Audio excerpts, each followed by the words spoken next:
Francisco Franco ruled Spain for nearly 4 decades. His dictatorship shaped the nation from 1939 until his death in 1975. But when people think of Franco's legacy, they rarely consider his family. They assume a dictator of such longevity must have left behind multiple heirs, a complex dynasty, perhaps competing factions within his bloodline. The reality is simpler. Franco had exactly one child, a daughter, María del Carmen Franco y Polo. This is not a video about Franco himself. This is about what became of his bloodline. Where did his only child go? How did she live during his rule? What happened to her after his death? And where are Franco's descendants today? This is the complete story of Francisco Franco's children, or rather, his child, singular. Francisco Franco married Carmen Polo y Martinez Valdez in October 1923. He was 30 years old, a military officer with a growing reputation. She came from an established Asturian family. The marriage united military ambition with social standing. For the first 3 years, there were no children. In Spain's conservative Catholic society, this absence carried weight. Whispers circulated in their social circles. Franco's masculinity, his virility, the couple's ability to produce an heir, all became subjects of quiet speculation. Carmen Polo faced particular scrutiny. The expectation fell primarily on wives. Medical explanations were not publicly discussed. The pressure was social, cultural, religious. Then in 1926, the speculation ended. On September 14, 1926, Carmen Polo gave birth to a daughter in Oviedo, Asturias. They named her María del Carmen after her mother. Franco was not yet the dictator he would become. He was a lieutenant colonel in the Spanish army stationed in Oviedo. His career trajectory was promising but uncertain. Spain itself was unstable, moving through various political crises. The birth satisfied immediate family expectations. The Franco line would continue.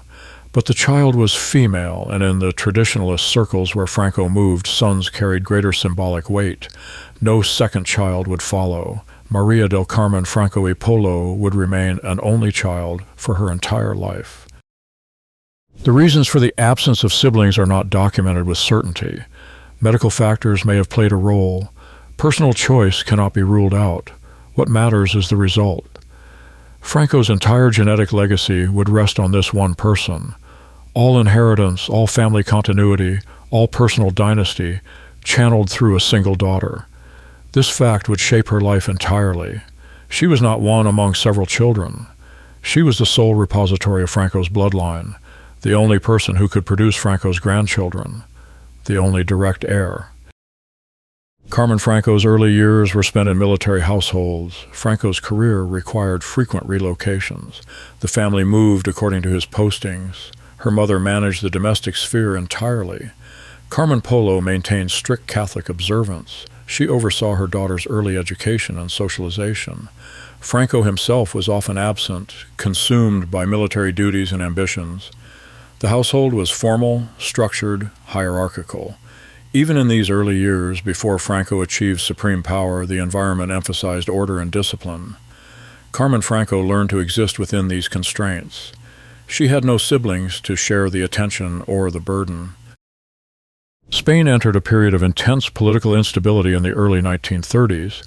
King Alfonso XIII abdicated in 1931. The Second Spanish Republic was proclaimed. The country polarized rapidly. Franco, now a general, navigated this turbulence carefully. His career advanced despite or because of the chaos. The family's security depended on his political positioning.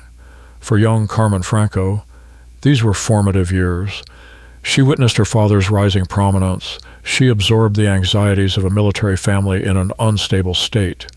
Political violence increased. Revolutionary movements gained strength. Conservative forces mobilized in response. The child was too young to understand the full implications, but the household atmosphere reflected the national crisis. On July 17, 1936, military officers launched an uprising against the Republican government. Franco joined the rebellion. He was 43 years old. His daughter was 9. The uprising did not achieve immediate victory. Instead, it triggered a civil war. Spain split between Republican and nationalist zones. Violence erupted across the country. Carmen Franco's childhood ended abruptly. The family's position became precarious. Franco commanded rebel forces in Spanish Morocco, then moved to the mainland. His wife and daughter found themselves in immediate danger. Republican authorities viewed the families of rebel officers as legitimate targets. Arrest, imprisonment, even execution were real possibilities. Carmen Polo and her daughter fled Spain shortly after the uprising began. They could not remain in Republican territory. Franco's prominence made them high-value targets. They traveled using false identities. The details of their route remain partially obscured.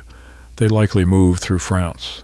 They eventually reached nationalist-controlled territory, but the journey involved risk and secrecy. For Carmen Franco, at age 9 and 10, this was a period of displacement and fear. Her father was fighting a war. Her mother was managing their survival. Normal childhood had ceased. They remained outside Spain for several months, waiting for the military situation to stabilize. Once Franco consolidated control over significant territory, his family returned. By late 1936 and early 1937, the nationalist zone had achieved relative stability. Franco's position within the rebel command structure was ascending. In October 1936, Franco was named head of state in nationalist Spain. He held both military and political authority. The title was Generalissimo. The power was absolute within his zone. Carmen Franco returned to a transformed reality. Her father was no longer simply a general. He was the leader of half of Spain, engaged in a brutal civil war against the other half. The family's status had changed permanently.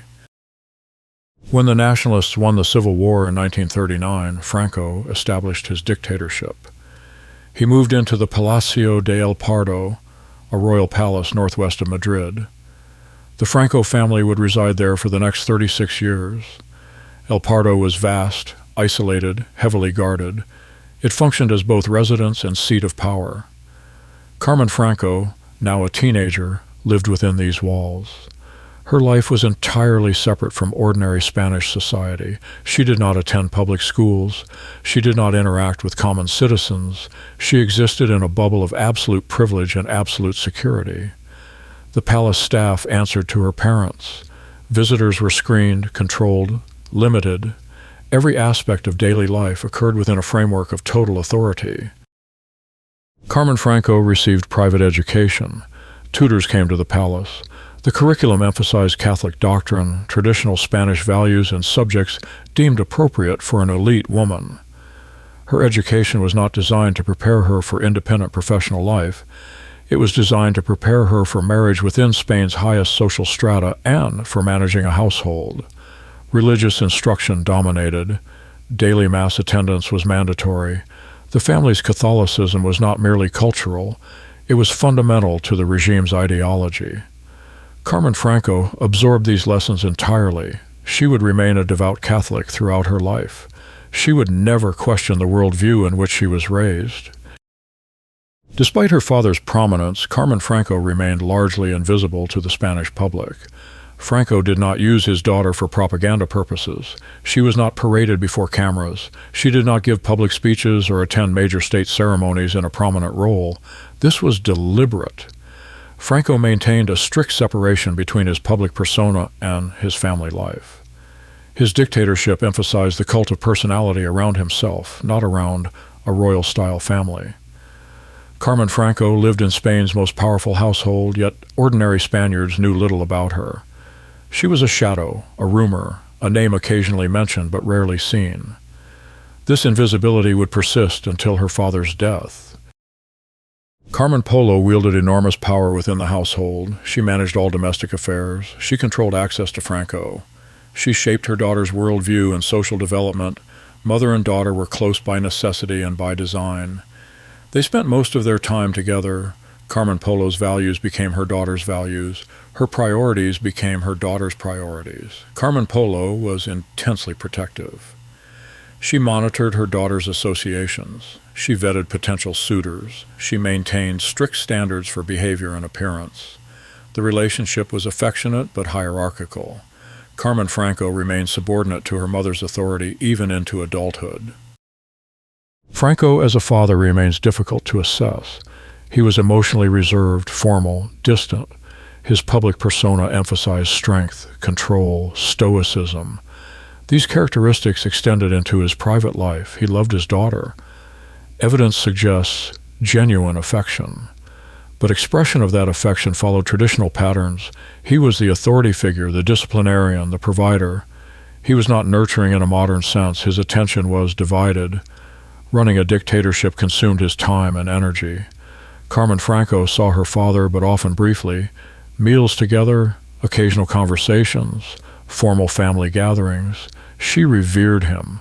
She absorbed his worldview. She never questioned his authority, but intimacy, in the emotional sense, was limited. By the late 1940s, Carmen Franco was in her early 20s. Marriage became the expected next step. In her social circle, women married young.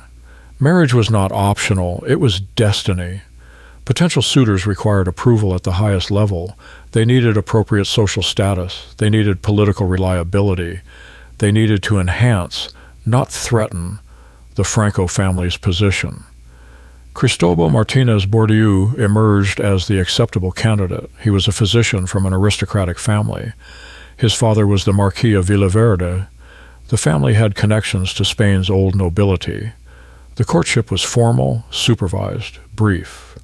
By early 1950, the engagement was announced. Carmen Franco married Cristobal Martinez Bourdieu on April 10, 1950. The wedding took place at the Capilla del Palacio de El Pardo. It was a major state occasion. Spain's elite attended, foreign diplomats attended, the Catholic Church sanctified the union. Franco himself gave away his daughter. Carmen Franco was 23 years old. She had lived her entire conscious life under her father's dictatorship. She had known nothing else. Now she entered marriage within the same system. The marriage granted her a new title. She became the Marquise of Villaverde. Her husband inherited his father's title, and she shared it. The marriage elevated Carmen Franco within Spain's aristocratic hierarchy. She was no longer simply the dictator's daughter. She was now also a marchioness with formal noble status. Her husband practiced medicine, but his career was shaped by his marriage. Opportunities opened, connections multiplied. His father-in-law was the absolute ruler of Spain. The couple remained within Franco's orbit. They lived in proximity to El Pardo. They attended state functions. They remained fully integrated into the regime's social structure. Carmen Franco transitioned from daughter to wife, but she remained within the same enclosed world. In December 1951, Carmen Franco gave birth to her first child, a daughter, María del Carmen Martínez Bourdieu y Franco, Franco's first grandchild. The transition to motherhood reinforced Carmen Franco's traditional role. She became the matriarch of a new generation. Her identity now included not just daughter and wife, but mother. For Franco, the birth meant the continuation of his bloodline. His genetic legacy now extended beyond his daughter. The family tree was growing. Carmen Franco embraced motherhood fully. She dedicated herself to raising her children within the same framework she had experienced. Carmen Franco and Cristobal Martinez Bourdieu would have 7 children in total. María del Carmen, 1951, María de la O, 1953, María del Mar, 1954, José Cristobal, 1958, María de Aranzazu, 1962, María de las Victorias, 1964, Jaime, 1965. The household grew large. The children were raised at El Pardo and in homes connected to the palace complex. They attended private schools. They lived lives of extreme privilege. Carmen Franco managed this expanding family with her mother's assistance. Carmen Polo remained involved, a grandmother wielding significant influence. The children absorbed the same worldview their mother had absorbed. They were raised to revere Franco. They were raised within the dictatorship's value system. Franco's grandchildren grew up knowing their grandfather as both family member and absolute ruler. This was their normal. They experienced no other Spain. Their education followed the same pattern as their mother's. private tutors, Catholic instruction, insulation from ordinary society. They did not attend public schools or interact with children from different backgrounds. The regime provided total security. The family faced no material hardship. Resources were unlimited. Access was unrestricted. But the children also lived under scrutiny. They represented the dictator's bloodline. Their behavior reflected on the regime. Expectations were high. Freedom was limited. Franco's relationship with his grandchildren appears to have been warmer than his relationship with his daughter. Photographs from the 1960s show him relaxed, smiling, engaged with the children. He was elderly by the time most of them were born. His authority remained absolute, but his personal demeanor softened. He allowed the children proximity. He tolerated their noise and energy. This side of Franco, the doting grandfather, contrasted sharply with his public image. It remained private, visible only within the family circle. The grandchildren adored him. They knew no other Spain. They had no context for evaluating his rule. To them, he was simply the patriarch. By the late 1960s and early 1970s, Franco's regime was aging. Franco himself was in his late 70s and early 80s. His health declined. Political succession became uncertain. Spain was changing despite the dictatorship. Economic development had created a new middle class. Tourism had exposed Spaniards to outside influences. Underground opposition persisted.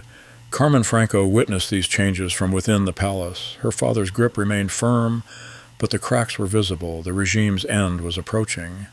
The family's future depended on what came next. Would they retain influence? Would they face prosecution? Would they be swept aside? Franco suffered various health problems throughout the 1970s: Parkinson's disease, heart issues, multiple hospitalizations. Each crisis raised the question of succession. Carmen Franco watched her father's physical decline. She was 50 years old. She had lived her entire life under his rule and protection. His approaching death meant the end of her world as she knew it. The family maintained public appearances. They projected stability, but privately, they prepared for the inevitable. Franco's designated successor was Juan Carlos de Borbón, grandson of Spain's last king. The monarchy would be restored. But what role would the Franco family have? Francisco Franco died on November 20th, 1975, at age 82. His death followed weeks of medical crisis. The family was present at the end. For Carmen Franco, the loss was personal and political simultaneously. She lost her father. She also lost the foundation of her entire existence. The funeral was a major state event. Juan Carlos became king. Spain began its transition to democracy. The dictatorship officially ended. Carmen Franco was 49 years old. She had never known Spain under any other leader. She faced an uncertain future. Franco left behind significant wealth. The estate included properties, art collections, financial assets. Carmen Franco, as his only child, inherited the bulk of his personal fortune. She also inherited symbolic items, personal effects, documents, the material remnants of the dictatorship. But her legal status became complicated. Democratic Spain had no interest in elevating Franco's family. The aristocratic titles remained, but carried diminishing weight. Carmen Franco retained her wealth. She retained her properties. But she lost the protective shield of absolute power. Spain transitioned to democracy rapidly. Political parties were legalized. Elections were held. A new constitution was adopted in 1978. The Franco era became history. For Carmen Franco, this transition was traumatic. The values she had absorbed, hierarchy, order, Catholic conservatism, authoritarianism, were being rejected. Her father's legacy was being questioned, criticized, condemned. She withdrew from public life initially. She avoided interviews. She maintained silence as Spain reimagined itself. But she never accepted the new narrative. She remained loyal to her father's memory. She rejected all criticism of his rule. In July 1978, Carmen Franco was detained at Madrid's Barajas airport. Customs officials discovered she was attempting to transport valuable items out of Spain: art pieces, historical artifacts, objects that may have belonged to the Spanish state. The incident became a scandal. It suggested the Franco family had appropriated state property. It raised questions about what else they might have taken. Carmen Franco claimed the items were personal property. Legal disputes followed. Some items were returned to the state. Others remained in family possession. The incident damaged her reputation. It confirmed suspicions that the Franco family had enriched itself during the dictatorship. In 1976, shortly after Franco's death, the National Francisco Franco Foundation was established. Its stated purpose was to preserve and promote Franco's legacy, to maintain his historical memory, to defend his reputation. Carmen Franco became involved in the foundation's leadership. She provided funding. She participated in its activities. She used it as a platform to shape public perception of her father. The foundation published materials praising Franco. It organized events commemorating his rule. It pushed back against historical scholarship that portrayed Franco negatively. For Carmen Franco, this was personal. She was defending her father. She was defending her own life story. As democratic Spain grew more critical of Franco, Carmen Franco became more vocal. She gave interviews. She wrote articles. She defended her father's legacy without qualification. She rejected all accusations. She denied the regime's brutality. She minimized the repression. She emphasized stability, order, economic development. She described her father as a good man, a loving father, a devout Catholic, a patriot. She portrayed him as misunderstood by a generation that had forgotten the chaos that preceded his rule. Her defenses were emotional, personal, absolute. She would not concede any criticism. She would not acknowledge any crimes. In later years, Carmen Franco wrote a memoir titled Franco, mi padre, Franco, my father. The book presented an intimate portrait of the dictator from his daughter's perspective. She described his daily routines, his hobbies, his relationships, his private conversations. She humanized him. She showed the man behind the dictator. The book was controversial. Critics argued it whitewashed history. Supporters valued it as a unique primary source. Carmen Franco saw it as her duty. She was the only person who could tell these stories. She was the guardian of her father's personal legacy. As Carmen Franco aged, she withdrew increasingly from public view. She attended fewer events. She gave fewer interviews. She spent time with her children and grandchildren. Her health declined gradually. She suffered from various age-related conditions. She required increasing medical care. Spain moved further from the Franco era. New generations emerged with no memory of the dictatorship. Historical debates continued, but they felt distant from Carmen Franco's daily life. She had outlived her era. She remained loyal to its memory, but the world had moved on.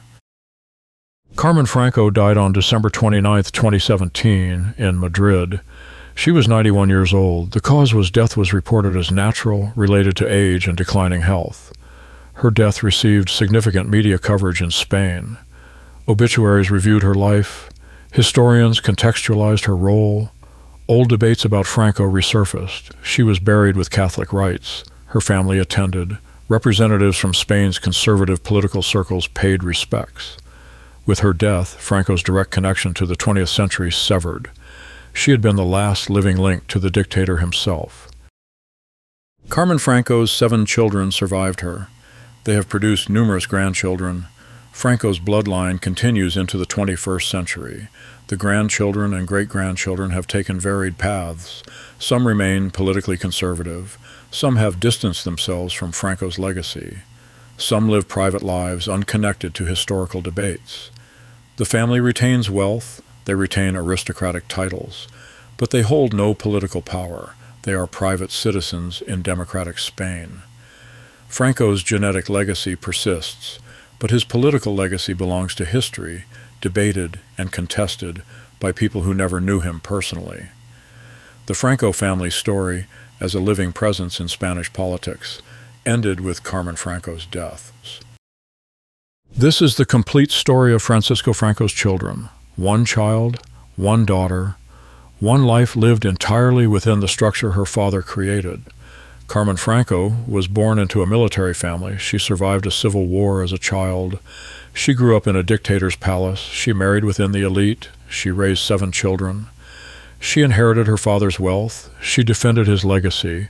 She died in a Spain that had moved beyond his rule. Franco's bloodline continues through her descendants. But the story of Franco's child, singular, is complete. There are no lost heirs, no secret branches of the family tree, no dramatic revelations waiting to be uncovered. Just one daughter who lived 91 years and whose entire existence was shaped by being Francisco Franco's only child.